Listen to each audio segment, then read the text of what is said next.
Hi, everyone. Welcome to Shot Callers, a Storied Rivals podcast where we interview high school football coaches in the area. We're in the Muskingum Valley League today with the 2022 Big School Division champion Sheridan Generals, head coach Paul Culver III.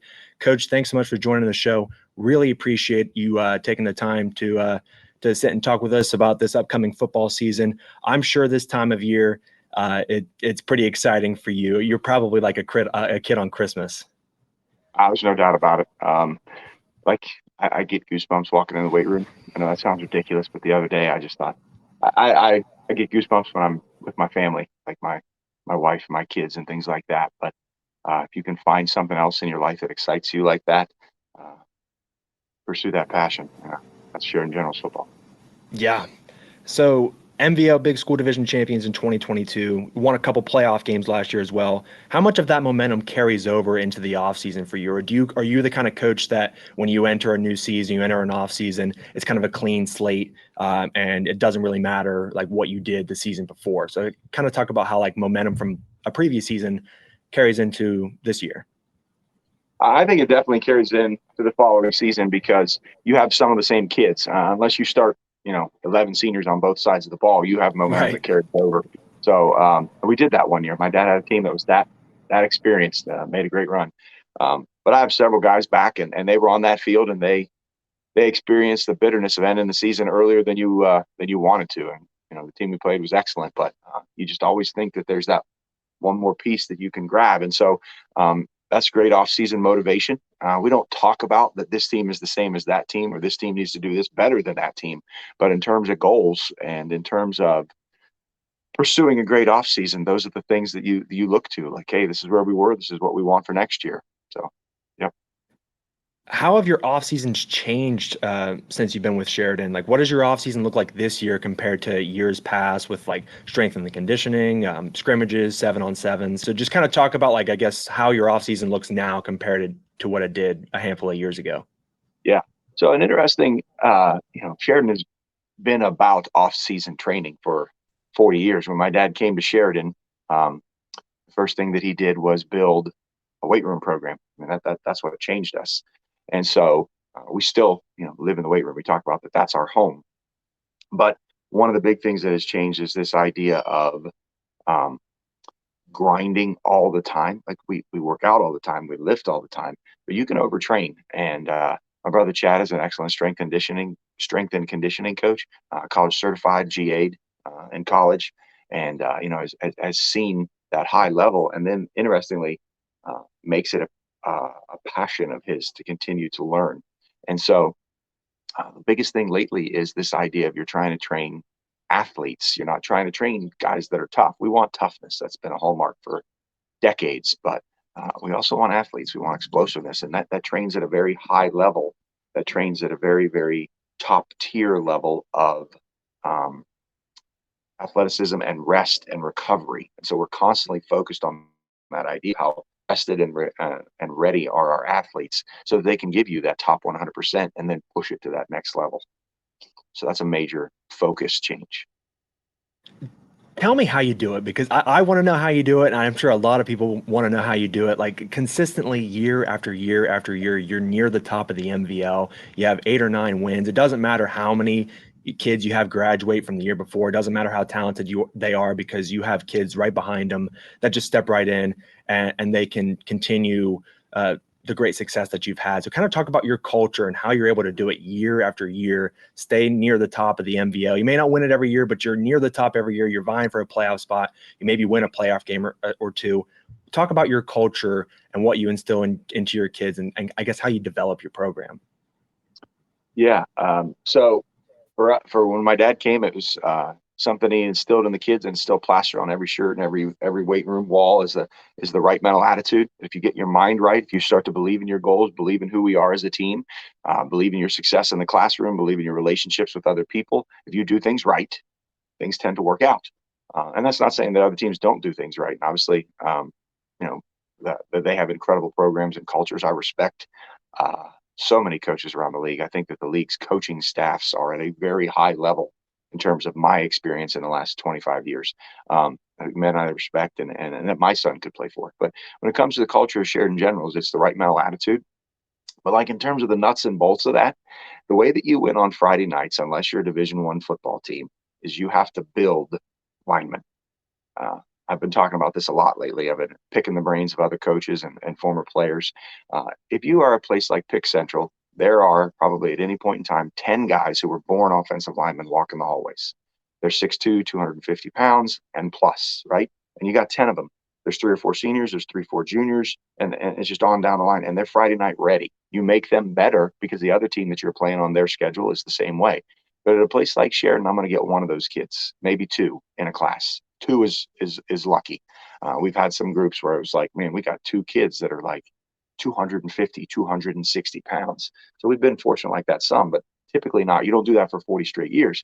So you have to find the kids that don't weigh 200 pounds, and you have to convince them to work as hard as they can possibly work in the weight room and in the off season. Their entire freshman year, they're not ready to step on the field. Their entire sophomore year, they're not ready to step on the field. Their entire junior year, because they're still not ready to step on the field. And then they get to play as a senior, and they get to play as an offensive line. I'm describing 2 of my players from 5 linemen last year. So 2 of my 5 linemen are exactly that. Never stepped on the field their entire underclassman year to put themselves in a position to be successful and to contribute to that team that we had last year, which was powered by the offensive line. 2 guys that never stepped on the field. And other teams would say, well, yeah, that's different for offensive linemen, because to work to the level that those 2 worked, one of them had a 500-pound deadlift, the other one had a 225-pound power clean. To work that hard to get to that level, a 185-pound kid that turned himself into a 195-pound kid, a 205-pound kid that turned himself into a 220-pound kid. Uh, there's only one reason they do that, and it's the culture of the team. It's their teammates. It's how much they love each other, and it's how they want to be successful. So then how can you be successful? You got to have those kids. How can you get those kids to work? They want to be successful. They want to be a part of something special. And so it goes hand in hand. You build off kids. And we're fortunate enough that we have a cycle going here, and I don't want it to break. Convincing those kids to believe in who we are and what we do, and to get in that weight room. So is it hard to like when a kid comes in as a freshman, they think they're ready to play when they come in, and then you tell them like, hey, like you've got to build some strength, you got to put on some mass, like you got to convince them that like it is best for you and best for our success to maybe sit on the sidelines for a year or 2 or 3, like you said. Like how hard is it to convince a kid or a handful of kids when they come in as freshmen that this is what's best for the program? I mean, obviously they buy into it, of course, because you've been so successful over the years, but like, how do you go about those conversations with kids when, you know, of course, every kid wants to step on the field week 1, their freshman year? Absolutely. When it comes to the freshmen, it's rare, in my opinion, that you have one that thinks he's Friday night ready. But I'm glad when I do have those. Sure. It's the sophomores. Freshmen, a lot of times, are like their eyes are as big around as a bowl or something like that. But no, you have it, no question. And you begin to instill in them. We talk all the time. A phrase I use all the time is, right, this is a Friday night football player. This is what a Friday night football player looks like. And I think kids can see a gap. Freshmen step onto that field. They're no longer 8th graders, and they see somebody like, you see Caden Sheridan's arm velocity. You see how fast AJ Winders is. You see, these are my upcoming seniors. You see the level of commitment that a kid like Cole Davis has, that like a program building commitment to who we are, and who he wants to become. And so freshmen see that real quick. Sophomores at least have seen it for a year. So sophomores is where that conversation probably happens a little more often. And they start saying like, Coach, can I politely, respectfully, great families, Coach, how can I have it happen? And I'm like, buddy, I see it. I see what you see. You're going to get your chance on special teams, but honestly, like, are you at that level? Do you see that young man over there working, that guy that's at your position, and are you ready yet? And a lot of times they know. Something coaches say all the time is, if you let your kids pick the team, it wouldn't be any different than if you pick the team. They're not picking their best friends; they're picking the kids that are going to give them a chance for success. And there's obviously a point where your relationships matter more than anything else on that field, but the kids want to win. The kids know who's ready. The kids know they all want to play. They're like, give me those minutes. But they also see that I'm still not quite ready. So sometimes you have to have a conversation to reaffirm that. But I've never had a negative, like, conflict kind of conversation about that. Sure, sure. You mentioned some of the players that you have that are going to be seniors this year. Kind of talk about the guys that you have coming back, because I know obviously we know some of the guys that graduated. Like Reed Packer on defense, like all like just player of the year in the MVL. A couple other guys, or wide receiver Spencer Showalter, Andrew Holden on defense, a couple guys on the offensive and defensive line. Like talk about some of the guys that you have coming back that are going to step into those roles. Obviously, maybe not be the players. You're not going to ask them to be the players that they were, but like step into those roles, be their own players, and be productive for your offense and defense this year for Sheridan football. Yeah. So the first one I would have mentioned, he didn't pop in my head first, but in terms of crafting an answer about my seniors, the first one I would mention is Cole Davis. Um, this young man is, we're talking a 4.0 student. I had him in physics last year as a junior. An incredible, incredible young man. Now, I have several that would fit that bill.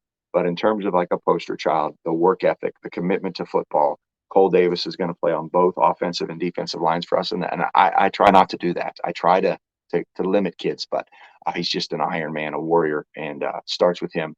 And then really closely is his close friends. There are guys that he's just with all the time. And they're the first guys in the weight room. They're the last guys to leave. Caden Sheridan, who will be your quarterback this year, super talented. He is a perfect example of what I would call a gamer. Boy, when the lights come on, that kid's just going to find a way to make plays. And a competitor, such a competitor. Uh, and I'm excited to see him get the full reins of our offense this year. It's something I've seen coming for a while.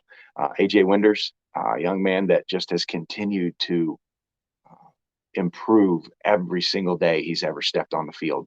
His freshman year and even in the sophomore year, kind of that conversation we had a few minutes ago, it was like, big guy, that this isn't what we need you to become in terms of physicality, and making plays and just the level that it takes to be successful 3 weeks deep in the playoffs.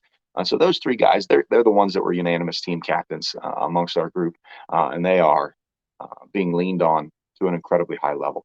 But then really quickly, you get into a Justin Munyon, who's a 3-year starter, one of our leading rushers from last year. He's going to be heavily, heavily leaned on both sides of the ball.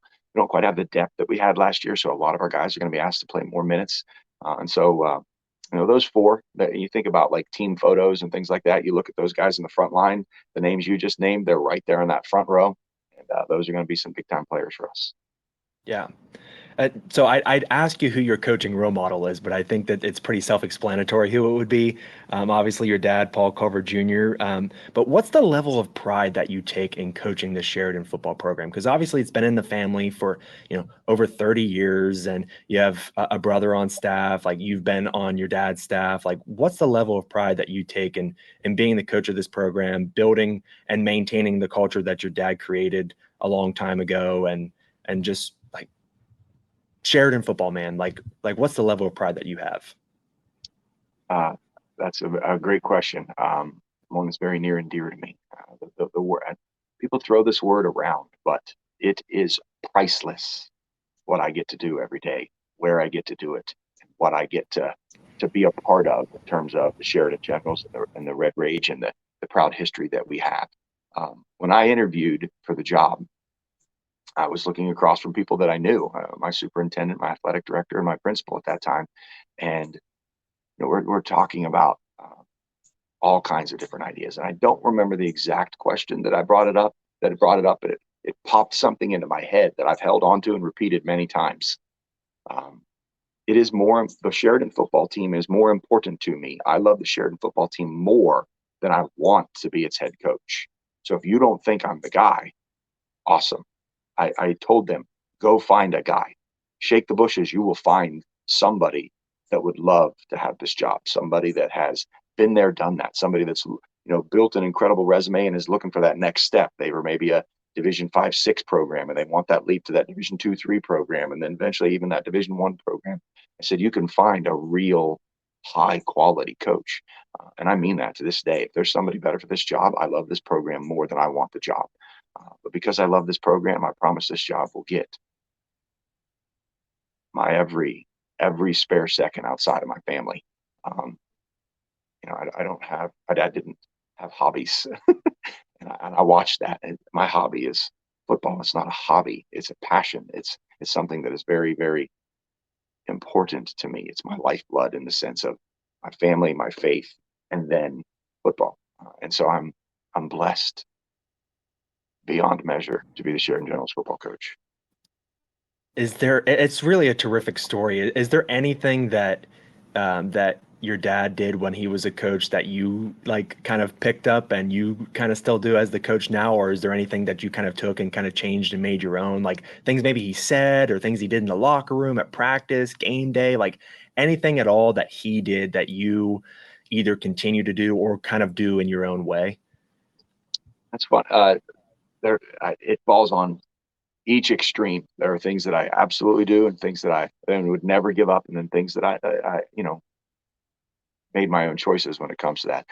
It's funny. I was probably 18 or 19. I'm in college. I'm going to be a teacher. I'm going to head into coaching. I'm coming back from college to be a part of the program. I'm not an official coach, but I'm around it all the time. And my dad sets me down and he said, I need you to understand something. If you will get into this profession, that's awesome, but you're not me. You can never be me. And he wasn't saying that in a look at me. He was saying that in a we are our own person. And if you try to be something that you're not going to be successful. And so pretty quickly, I understood what he meant.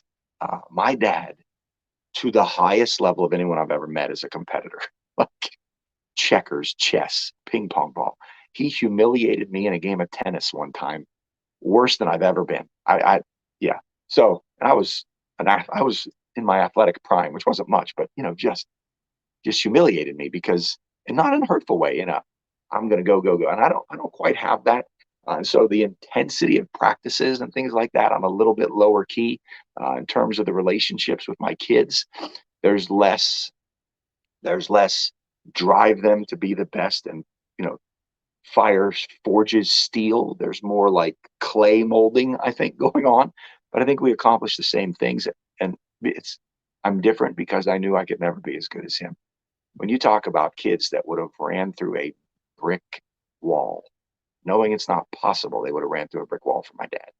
Um, I maybe you could say it's society has changed, but I just am a little more different. It's not a coincidence that right around that time, Jim Tressel became the football coach at Ohio State, and my dad introduces him to me because they know each other. Like, you know, I bump into Jim Tressel. How's your dad doing?